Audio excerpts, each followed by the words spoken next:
Right now, orchids are one of the most popular houseplants, and as exotic as they are, they're surprisingly easy to take care of if you know how.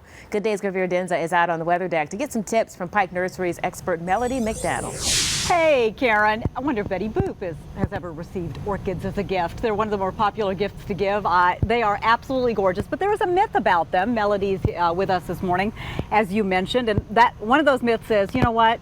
They're too hard to take care of. Difficult, yeah. Not true? But they're not. No, they're actually quite easy, and they're Okay. a great thing to have instead of fresh cut flowers because they last so long How blooming. long will a bloom last? It depends on the type of orchid. Some send up multiple spikes, and so you'll have a spike bloom and then you'll have another, but usually it's weeks if not months. Okay, talk about the two different kinds of orchids that you have here. On the side by you, we have the Phalaenopsis, which is probably the most popular This orchid. is the one most people know. Most people know it.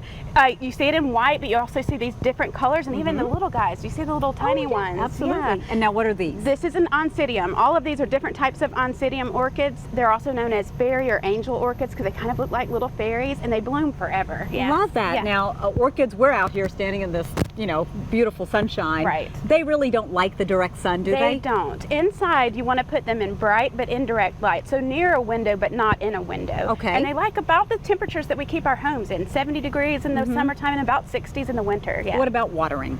Watering is key, and watering with fertilizer, which we have here, weekly at a week's strength, will keep them blooming for you. Wonderful. Well, yeah. and the other thing that I think a lot of people may not know about orchids, and you brought this with you, Yeah. is what do you pot them in? Well, How do you plant them? If you'll notice here, you see the roots coming out. Right. This is not a bad thing. With some plants, if you start to see roots coming out, that means they're root bound. But orchids are naturally epiphytes, kind of like Spanish moss. Okay. They grow in the crotches of trees. So they have aerial roots that take in moisture. So humidity is important to them. But also when you plant them, take a look here. Can I dump this in? Yes, absolutely.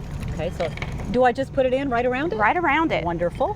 And you want to keep them in a small pot. So if the root system is intact, Okay. just keep them in a smaller pot, and you'll notice this pot also has holes in it so that those roots can get that moisture. Wonderful. And so just keep it a little bit moist. And now what happens, Melody, when that when the flower dies off? Well, you'll wait for the stem to turn brown because as you can even see on this one, it's already sending out a secondary shoot. So let this turn brown before you cut it back, and then cut it all the way back, and then it'll send out another shoot. Got it. Love it. Yes. You guys are doing a class tomorrow morning at Pike's on 9 a.m. all about orchids. Repotting and taking care of them. Love it. Yes. Thank you so much. Thank you. Karen, I'm going to send it back to you.